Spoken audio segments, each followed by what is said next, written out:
안녕하십니까. 한눈에 알아보는 우리 나무라고 하는 나무도감 책을 집필한 박승철입니다. 오늘은 요 측백나무과의 기본이 되는 측백나무, 요 측백나무가 어떤 나무인지에 대해서 살펴보도록 하겠습니다. 요 측백이라고 할 때 요 측백이라고 한자로 이렇게 쓰는데, 요 측자는 좌측, 우측, 오른쪽 왼쪽 할 때 좌측 우측, 또 측면, 요럴 때 쓰는 요 측자입니다. 요 측자는 바로 왼쪽 오른쪽으로 쫙 펼쳐진다. 잎이, 측백의 잎은 왼쪽과 오른쪽으로 쭉 옆으로 펼쳐진다, 납작하게 펼쳐진다 하는 뜻을 가진 나무가 바로 측백나무입니다. 이 측백나무는 우리 주변에 아주 흔한데, 이 측백나무는 우리나라에서만 자라는 나무가 아닙니다. 우리나라에서만 자라는 나무가 아니고 우리나라를 비롯해서 일본, 또 중국에도 살고 있고 또 러시아에도 살고 있습니다. 그뿐만 아니라 저 아래 인도 지방, 그래서 아시아 전역에서 아주 흔하게 자라고 있는 나무가, 아시아 전체에서 자라고 있는 나무가 측백나무입니다. 근데 이 측백나무의 측백의 측자, 이 측자는 바로 좌측 우측, 측면, 요럴 때 쓰는 바로 그 측자를 씁니다. 그래서 좌측 우측으로 잎이 납작하게 펼쳐진다, 그런 뜻에서 납작하게 펼쳐진다, 좌측 우측으로 잎이 납작하게 펼쳐진다 해서 이러한 잎을 가지고 있기 때문에 이것을 측백이라고 하는 거죠. 그래서 측백은 잎의 요 특징, 납작하게 옆으로 펼쳐지는, 측면으로 펼쳐지는 이러한 잎을 보고서 옛날에 우리의 조상들은 나무의 이름을 측백이라고 지어줬습니다.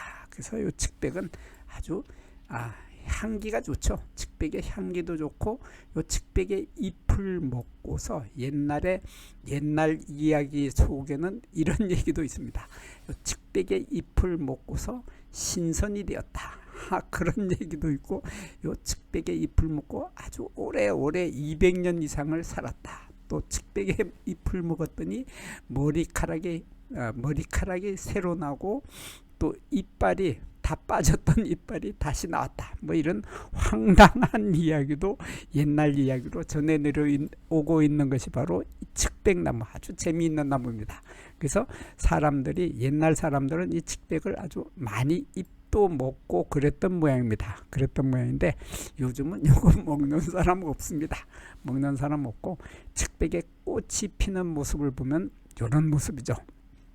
이렇게, 요게 이제 가지입니다. 이렇게 가지들이 이렇게 쭉쭉 초록색의 가지들이 있는데, 초록색의 가지를 잎이 덮고 있는 겁니다. 이렇게 가지를 잎이 이렇게 덮고 있는 상태, 잎에 비늘처럼 덮고 있다, 이런 잎이 덮고 있는데, 요 가지의 끝 부분에 이런 꽃이 달립니다. 가지의 끝 부분에 이렇게 숫꽃 이삭이 달리는데, 이렇게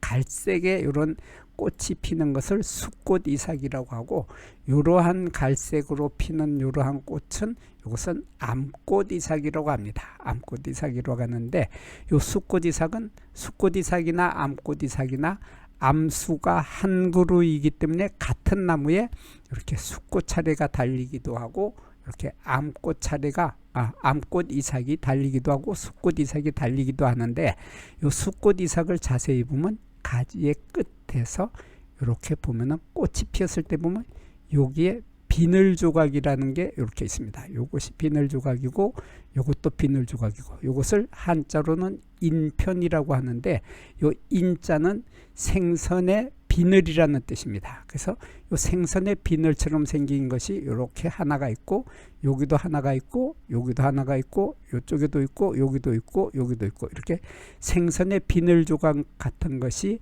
이렇게 나타나는데, 이 비늘 조각의 주위에 이렇게 꽃밥이 이렇게 여러 개가 보입니다. 이렇게 꽃밥이 비늘 조각 주위에 2개에서 8개의 꽃밥을 가지고 있는 것이 바로 숫꽃 하나입니다. 그래서 이렇게 비늘 조각 하나에 이렇게 꽃밥이 이렇게 여러 개가 모여 있는 요 상태가 바로 숫꽃 하나이고, 여기 비늘 조각과 요 속에 있는 요 꽃밥이 모여서 요것도 숫꽃 하나이고, 여기도 또 숫꽃 하나가 있고, 여기도 숫꽃 하나가 있고, 이렇게 여러 개의 숫꽃이 모여서 숫꽃 이삭을 이루게 되는 이러한 특이한 꽃을 피우는 것이 바로 측백이죠.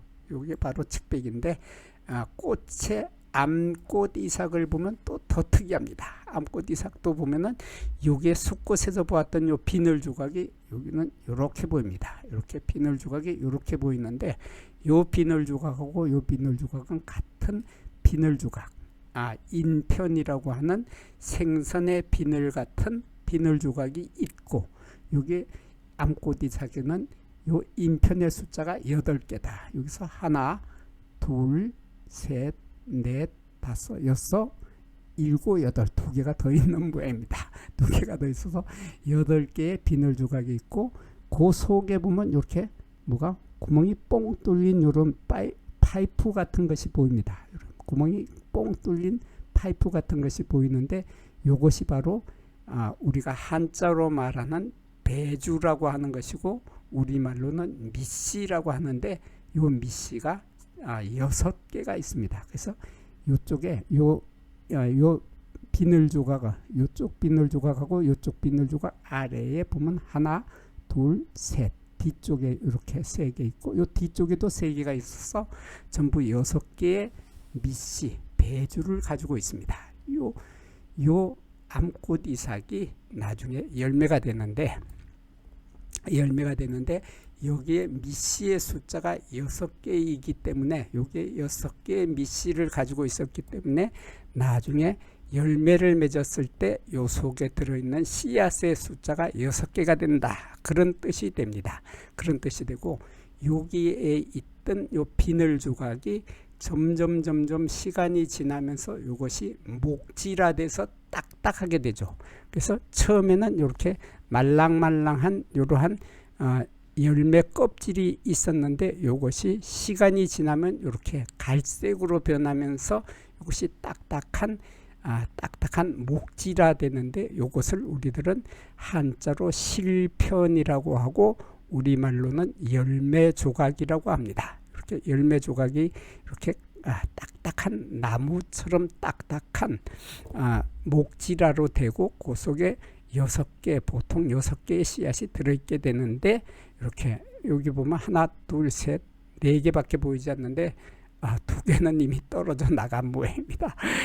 이렇게 돼 있는데, 여기에 열매 껍질이 처음에는 이런 모양이 나타납니다. 그래서 요 열매 껍질의 요 부분이 비늘 조각이 시간이 지나면서 요 비늘 조각의 끝 부분, 여기에 있던 요 비늘 조각의 요 끝 부분들이 날카롭게 뾰족해지죠. 날카롭게 이렇게 뾰족해져서 가시 같은 돌기로 변하게 됩니다. 가시 같은 이런 돌기로 변해서 요 모양이 마치 중세시대의 기사들이 쓰던 철퇴 모양하고 비슷하게 이렇게 뾰족하고 날카로운 이러한 돌기를 가지고 있는데, 이러한 열매를 우리들은 한자로 구과라고 하고, 이렇게 구과라고 하고, 우리말로는 솔방울 열매입니다. 그래서 요 구과, 솔방울 열매가 시간이 지나서 익게 되면 요 열매 껍질이 열매 조각이 열매 껍질이 갈라지게 되죠. 다 익게 되면 이렇게 갈라지면서 요 열매 조각 실편이 요 부분이 딱딱하게 목질화한다. 이 부분이 이렇게 딱딱하게 목질화한다 하는 이러한 특징을 가지고 있는 것이 솔방울 열매입니다.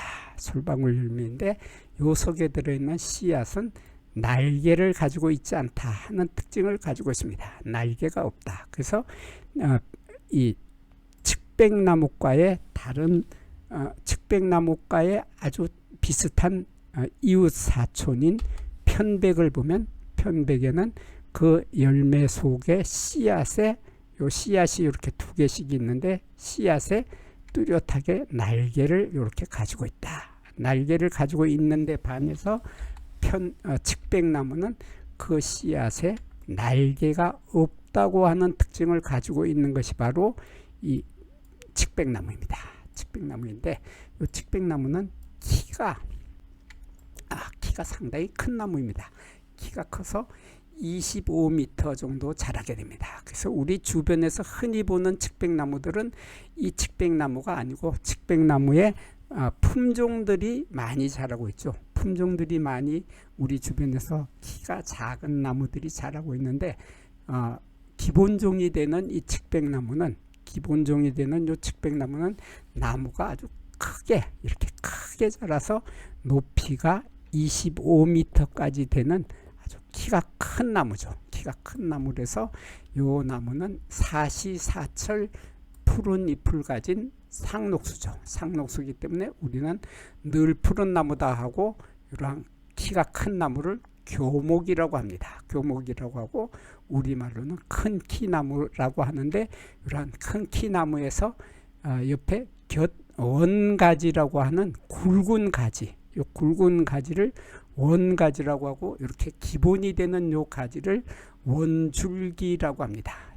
이것을 한자로는 주간이라고 하고 이렇게 원가지, 가지는 주지라고 합니다. 이런 주지 옆에 이렇게 곁가지가 나타나는데 이것이 이제 곁가지가 나타나는데 이러한 곁가지가 옆으로 이렇게 펼쳐져서 평평하게 납작하게 평평해진다 하는 것이 측백이죠. 이렇게 측백인데 이 측백의 잎에서 가장 큰 특징이 바로 숨구멍줄이라고 하는 것이 있습니다. 이 숨구멍줄은 한자로는 기공선이라고 하는데 이 기자는 공기가 들락날락한다. 공기라는 뜻이고 이 구멍, 공자는 구멍이라는 뜻입니다. 그래서 구멍으로 공기가 들락날락하는 선이다, 줄이다 그런 뜻이죠. 그래서 이것을 우리들은 숨구멍줄이라고 하는데 이 숨구멍줄이 이렇게